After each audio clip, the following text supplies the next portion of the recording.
Welcome to my channel guys. इस video में हम लोग बात करने वाले हैं फोर्थ डायमेंशन के बारे में। फोर्थ डायमेंशन क्या होती है। मैंने जो अपना लास्ट वीडियो अपलोड किया था उसमें मैंने आप लोगों को बताया था थर्ड डायमेंशन के बारे में कि थर्ड डायमेंशन एग्जैक्टली होती क्या चीज़ है। तो थर्ड डायमेंशन को रिप्रेजेंट कैसे किया जाता है, थर्ड डायमेंशन क्या होता है exactly, second dimension to third dimension के बीच का ट्रांजिशन होता कैसे है, मैंने ये चीज़ भी आपको अपने लास्ट वीडियो में समझाई थी। तो मैं आपको फिर से बता देता हूँ कि कैसे कैसे डिनोट किया जाता है। ज़ीरो डायमेंशन को एक पॉइंट से डिनोट किया जाता है, फर्स्ट डायमेंशन को एक लाइन से डिनोट किया जाता है, सेकंड डायमेंशन एक स्ट्रेट लाइन विद मीन्स एक डाइवर्जन होता है, छोटा सा डाइवर्जन दिखाया जाता है point A to point B, फिर बीच से एक डाइवर्जन सी की तरफ जो कि एक एडिशनल डिग्री ऑफ फ्रीडम को रिप्रेजेंट करता है। लाइक लेफ़्ट या राइट साइड में आप मूव कर सकते हैं। अब थर्ड डायमेंशन को डिनोट किया जाता है एक कर्व्ड लाइन से। पॉइंट ए और पॉइंट बी के बीच की जो लाइन है वो मिड पॉइंट से कर्व हो जाती है और उस मिड पॉइंट से एक छोटा सा कर्व्ड लाइन जो सी की तरफ जो जा रहा एक लाइन था सेकंड डायमेंशन में, उसमें एक कर्व आ जाता है। और मैंने आपको बताया भी था कि सेकंड डायमेंशन में कर्व आने से कैसे थर्ड डायमेंशन का एक्सेस मिल जाता है। तो अब मैं आ जाता हूँ वापस अपने फोर्थ डायमेंशन के एक्सप्लेनेशन पे कि फोर्थ डायमेंशन क्या होता है। तो किसी भी आप थर्ड डायमेंशन ऑब्जेक्ट को आप देखेंगे, सपोज़ क्रिकेट का आपका बैट हो गया या फिर हम इंसान हो गए या फिर कोई भी चीज़ हो गई। मान लीजिए कोई एक पत्थर पड़ा हुआ है, एक रास्ते पर का पड़ा हुआ कोई एक पत्थर, आप वो पत्थर भी अज्यूम कर लीजिए। हर चीज़ की एजिंग होती है। आपने अगर ये थर्मोडायनेमिक्स पढ़ा होगा तो सेकंड लॉ ऑफ थर्मोडायनेमिक्स आपको पता होगा, जिसके अकॉर्डिंग हमारे सिस्टम में मतलब ये हमारे इस यूनिवर्स का जो एक पूरा का पूरा सिस्टम है उसमें डिसऑर्डर बढ़ता रहता है। अब इस डिसऑर्डर से मेरा मतलब क्या है। सपोज़ आप कोई एक न्यूज़पेपर लीजिए जो कॉमनली यूज्ड एग्जांपल है, मैं वही एग्जांपल यूज़ करूँगा।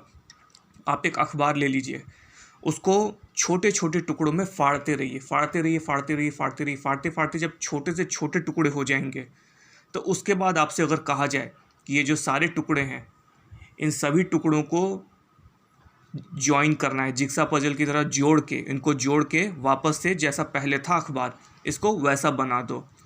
आप टेप यूज़ नहीं कर सकते, ग्लू यूज़ नहीं कर सकते, गम यूज़ नहीं कर सकते, कोई भी तकनीक यूज़ किए बिना आपको उनको एक करना है। मतलब जो फट चुका है अखबार, जो मतलब छोटे छोटे टुकड़ों में जिसको आपने फाड़ दिया, उसको वापस से जोड़ के पहले जैसा करना है। तो ये चीज़ पॉसिबल नहीं होगी। क्यों पॉसिबल नहीं होगी? क्योंकि आपने उसको ऑलरेडी फाड़ दिया, डिसऑर्डर उसमें हो चुका है। अनटिल एंड अनलेस जब तक हम लोग उसको टेप से या फिर गम या ग्लू से उसको चिपकाने की कोशिश ना करें, वो वापस से पहले जैसा नहीं होगा, चिपक के वो वापस से जुड़ेगा नहीं आपस में। तो इसे कहते हैं हम डिसऑर्डर। तो एंट्रोपी जो होता है, ये शब्द एंट्रोपी आपने कई बार सुना होगा, इसका मतलब होता है डिसऑर्डर। तो एंट्रोपी बढ़ने का मतलब डिसऑर्डर बढ़ना। तो जैसे जैसे हमारे सिस्टम में समय बढ़ता है, टाइम जैसे बढ़ता है, डिसऑर्डर बढ़ता रहता है।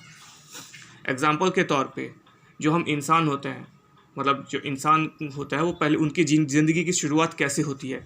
एक बच्चा होता है जो कि इस दुनिया में आता है, धीरे धीरे बड़ा होता है। बचपन में उसके सारे सेल्स बहुत अच्छे से काम कर रहे होते हैं, मतलब सबसे हेल्दी जो एक बच्चा होता है, बच्चे का शरीर सबसे हेल्दी शरीर होता है, उसमें बीमारी का दूर दूर तक कोई चांस नहीं होता।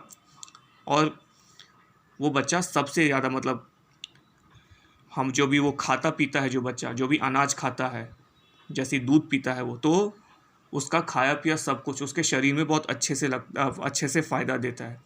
उसका शरीर हर चीज़ पचा लेता है। अगर फ्रैक्चर भी आ जाता है, हड्डी भी टूट जाती है बच्चे की, तो वो बड़ी आसानी से जुड़ जाती है। लेकिन वही बच्चा जब धीरे धीरे बड़ा होता है, पहले टीनेजर होता है, फिर टीनेजर से एडल्ट बनता है, एडल्ट से वो मिड एज में आता है, मिड एज से वो ओल्ड हो जाता है, बुढ़ा होते होते एंड में वो मर जाता है। तो इस पूरे प्रोसीजर को अगर आप देखेंगे तो आप पाएंगे कि जो सेल्स होते हैं, हमारे बॉडी के जो सेल्स होते हैं, वो टाइम के साथ वीक होने लगते हैं। तो ये जो वीकनेस होती है इस वीकनेस को, जो भी वीकनेस आती है, मतलब जो शरीर की जो क्षमता होती है वो ख़त्म होने लगती है।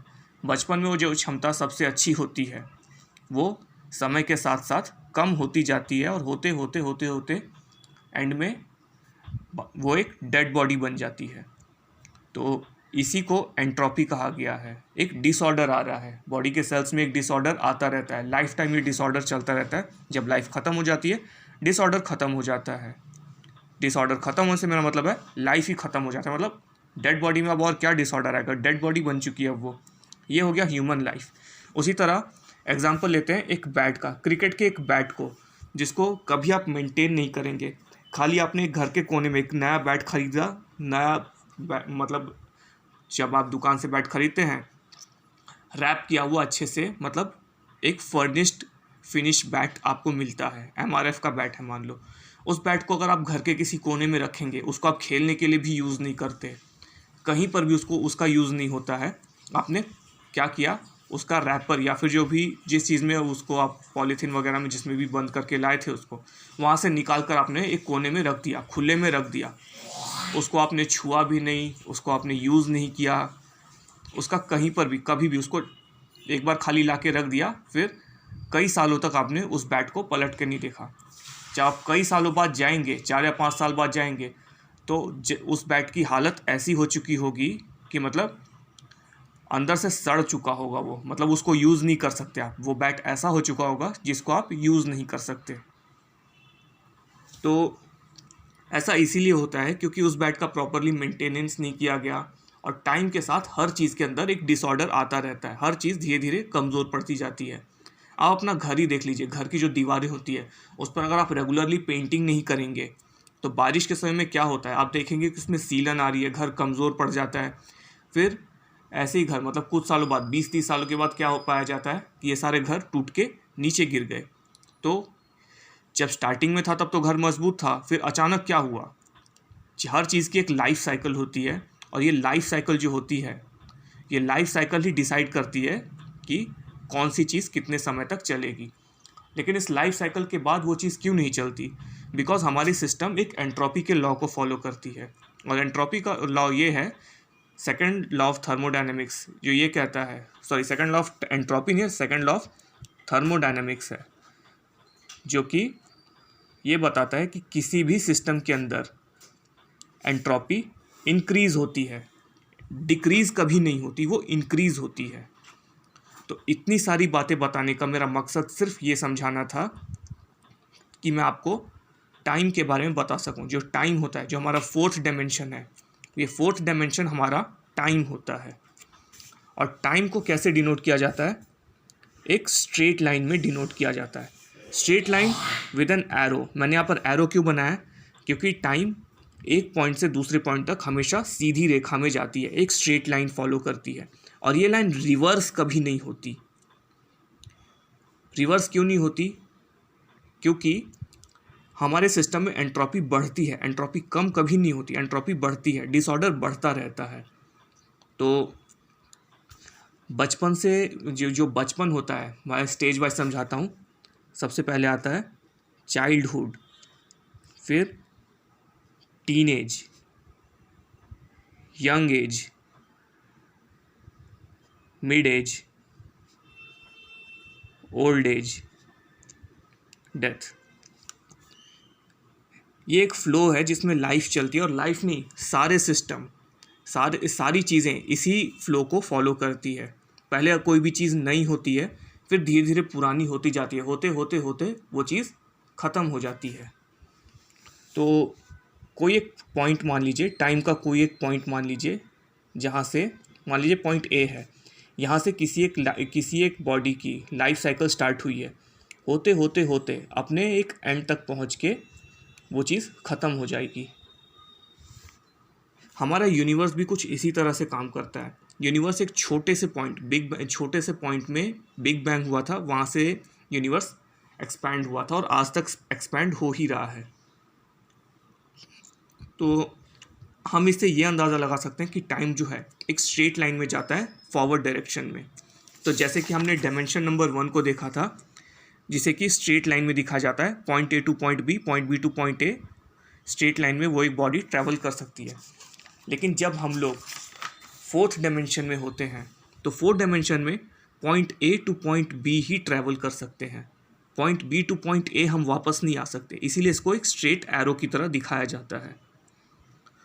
तो अगर आप पूछेंगे मुझसे, और मुझसे क्या, किसी भी कोई भी मतलब जो साइंटिस्ट इस पे काम कर रहा है या जो भी लोग स्ट्रिंग थ्योरी को बिलीव करते हैं, उनसे आप पूछेंगे कि हम लोग कौन से डायमेंशन में जी रहे हैं, तो हम लोग मतलब third dimension and fourth dimension, सिर्फ ऐसा नहीं कि सिर्फ थर्ड डायमेंशन में जी रहे हैं। थर्ड डायमेंशन का मतलब होता है कि ये जो भी हमारे पॉइंट, जितने भी हमारे टाइम में जो भी अलग अलग हमारे फेजेस होते हैं, अलग अलग हमारी पोजीशन होती है, जैसे कि 5 बजे मैं सो के उठा हूँ, 6 बजे मैं रनिंग करने जा रहा हूँ, तो 6 बजे वाली एक पोजीशन को जिसमें मैं रनिंग कर रहा हूँ, उसका कोई एक सेकंड को उठाकर आप देखेंगे जिसमें मेरी 3 डायमेंशनल पोजीशन दी हुई होगी, जो कि एक फ्रीज स्टेट में होगी।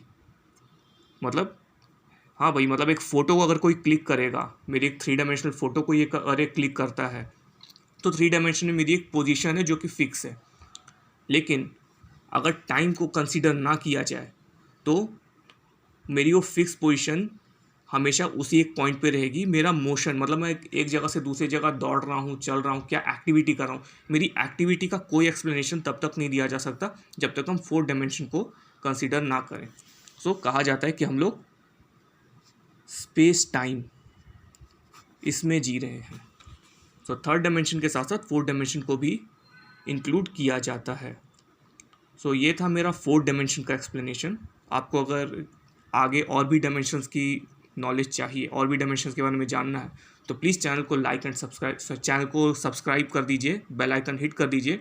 मैं आगे और भी डायमेंशंस लेकर आऊँगा जिसमें मैं प्रॉपर एक्सप्लेनेशन देने वाला हूँ कि कौन से डायमेंशन क्या होता है, वो अलग डायमेंशन क्यों कंसिडर किए जाते हैं। So thank you so much for your time guys, and see you in my next video.